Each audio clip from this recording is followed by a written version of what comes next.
नमस्कार, देवभूमि चैनल में आपका स्वागत है। आप सबका बहुत धन्यवाद। आप लोग हमारे वीडियो को देख रहे हैं, पसंद कर रहे हैं, लाइक कर रहे हैं, कमेंट कर रहे हैं। उसके लिए हम दिल से आपका धन्यवाद करते हैं। आपके इस प्यार के लिए हम हमेशा आभारी रहेंगे। आज के इस वीडियो में हम बात करेंगे प्रथम एकादशी। प्रथम एकादशी अर्थात जब भगवान विष्णु जागे हैं निद्रा से, तो उसके बाद जो पहली एकादशी आती है उसको कहते हैं उत्पन्ना एकादशी। और ये एकादशी बहुत महत्वपूर्ण होती है। इसकी सबसे बड़ी वजह ये भी है कि यहीं से एकादशी व्रत की शुरुआत हुई थी, उत्पन्ना एकादशी से ही। यह प्रथम एकादशी है भगवान विष्णु के जागने के बाद। और इसके पीछे बहुत सारी गाथाएं हैं कि किस प्रकार से एकादशी उत्पन्न हुई थी। एकादशी उत्पन्न होने के साथ ये व्रत आरंभ हुआ था। और ये एकादशी आती है मार्गशीर्ष मास में। मार्गशीर्ष जो कि भगवान श्री कृष्ण का प्रिय महीना है। और ये मार्गशीर्ष मास जो है ये 26 दिसंबर तक रहेगा।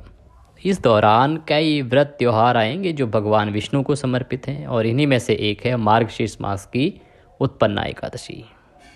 इस व्रत के प्रताप से व्यक्ति समस्त सांसारिक सुख भोगकर मोक्ष को प्राप्त करता है। उसके सारे कष्ट मिट जाते हैं। जो लोग एकादशी का व्रत प्रारंभ करना चाहते हैं ना, उनके लिए सबसे उत्तम समय होता है ये।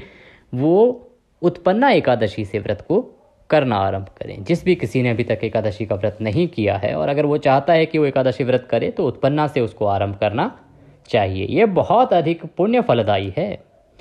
और इस साल जो उत्पन्ना एकादशी है उसकी तारीख को लेके, डेट को लेके बड़ी कन्फ्यूज़न है, क्योंकि उत्पन्ना एकादशी दोनों ही दिन सूर्योदय में है। और अब कन्फ्यूज़न ये है कि किस दिन व्रत करें। इसको हम आपको बताएंगे। उससे पहले जानते हैं कि इसकी पूजा विधि किस प्रकार की है और आपको किस प्रकार से किन बातों का ध्यान रखना चाहिए। फिर आपको बताएंगे कि ये व्रत किस दिन रखा जाएगा, शुभ मुहूर्त क्या है और पारण कब करें। मार्गशीर्ष मास के कृष्ण पक्ष की एकादशी तिथि के दिन ही माता एकादशी की उत्पत्ति हुई थी। इस दिन देवी एकादशी श्रीहरि विष्णु के अंश से जन्मी थी और उन्होंने मुर नामक राक्षस का संहार किया था।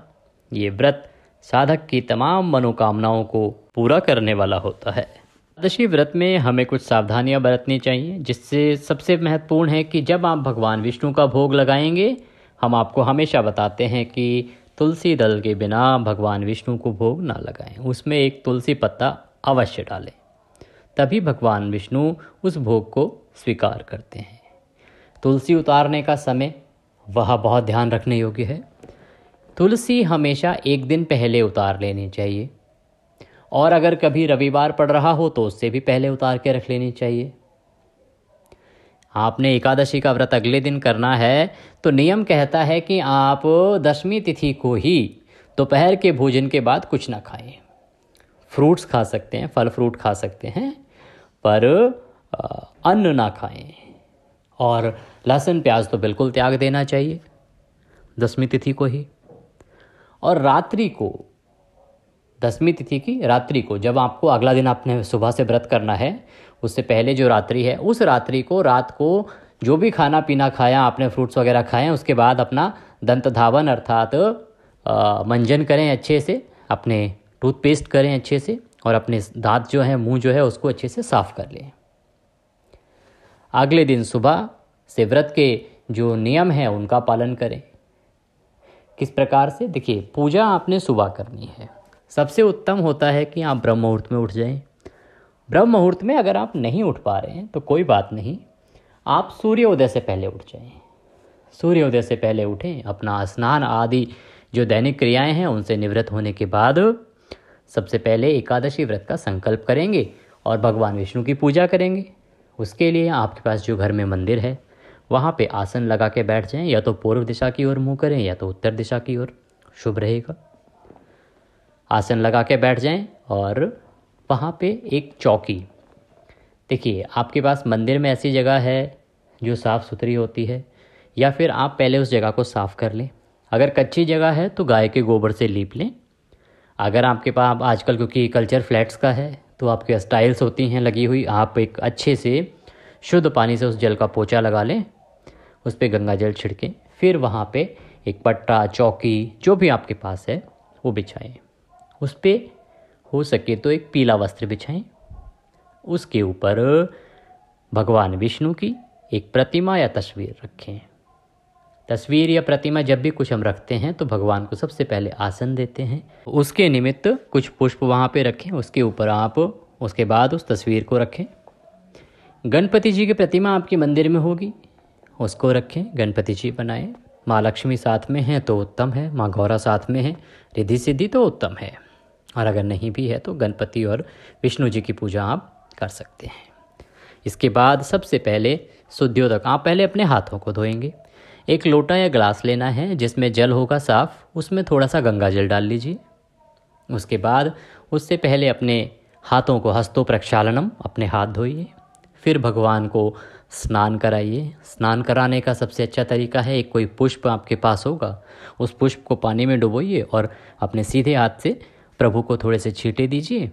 अगर आपके पास पुष्प नहीं है तो आप अपने हाथों की 2 उंगलियों को उसमें डुबोइए और उनसे भगवान को छींटे दीजिए। उसके बाद भगवान को एक साफ वस्त्र से पोंछिए। एक साफ वस्त्र जो आप मंदिर में रखती होंगी, नहीं है तो कोई बात नहीं, कोई भी धुला हुआ एक साफ कपड़ा लीजिए, कोई हैंकी लीजिए, रुमाल लीजिए, उससे भगवान की तस्वीर को, भगवान की प्रतिमा को अच्छे से साफ कीजिए। पोंछने के बाद, स्नान कराने के बाद उनको तिलक लगाइए। गणपति जी को भी तिलक लगाइए। तिलक लगा के फिर पुष्प अर्पित कीजिए, माला है तो माला अर्पित कीजिए, वस्त्र के रूप में मौली अर्पित कीजिए, क्योंकि वस्त्र जो है तस्वीरों को पहनाए नहीं जा सकते, तो एक जो नियम है उसके अनुसार मौली का एक छोटा सा टुकड़ा, मौली कलावा भी कहते हैं उसे, एक छोटा टुकड़ा तोड़िए, भगवान को अर्पित कीजिए, गणेश जी को अर्पित कीजिए। ये वस्त्रम वस्त्रांते वस्त्र हो गया आपका, स्नान हो गया आपका, तिलक हो गया आपका।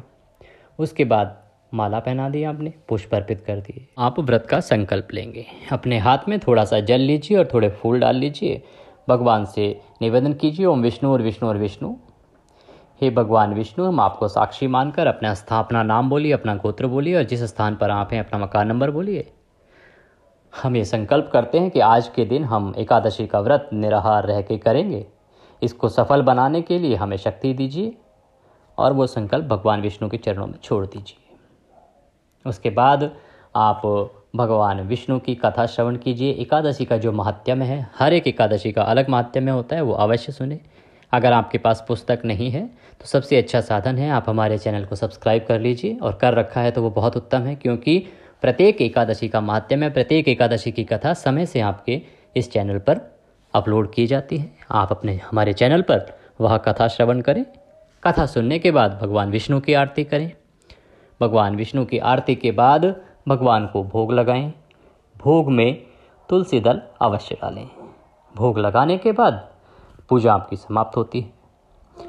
इस प्रकार आपका जो पारण होगा वो होगा अगले दिन एकादशी व्रत का, क्योंकि इस दिन आप अन्न नहीं खाते हैं, तो पारण आपका अगले दिन होगा जो द्वादशी युक्ता होता है। और हमेशा प्रयास ये होता है कि पारण आपका द्वादशी तिथि समाप्त होने से पहले हो जाना चाहिए। अब बात आती है कि ये एकादशी है कब। देखिए, उत्पन्ना एकादशी का जो व्रत है इसकी जानकारी हम आपको देते हैं। उत्पन्ना एकादशी 8 दिसंबर को सुबह 5:06 पर आरंभ हो रही है और ये 9 दिसंबर को सुबह 6:31 पर समाप्त होगी। तो 2023 में 5:06 पर 8 दिसंबर को एकादशी तिथि लग रही है और ये समाप्त होगी 9 दिसंबर 2023 को 6:31 पर। इस प्रकार से जो सूर्य उदय के अनुसार जो व्रत है वो आप करेंगे 8 दिसंबर को। और जो वैष्णव संप्रदाय के लोग हैं, साधु सन्यासी हैं, संत हैं, वो सभी लोग इसका व्रत करेंगे 9 दिसंबर को, क्योंकि वो द्वादशी युक्ता व्रत करते हैं। इस प्रकार से इसका व्रत रखा जाएगा।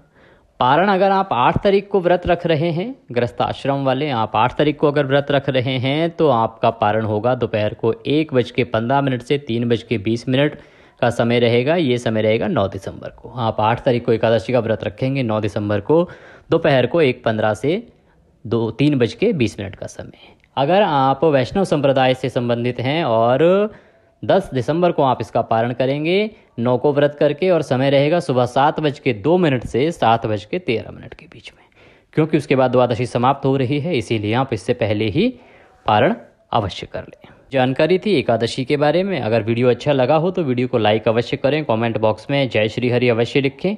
अगले वीडियो में आप सुनेंगे एकादशी की व्रत कथा और फिर होगी आपसे मुलाकात। तब तक के लिए जय श्री हरि।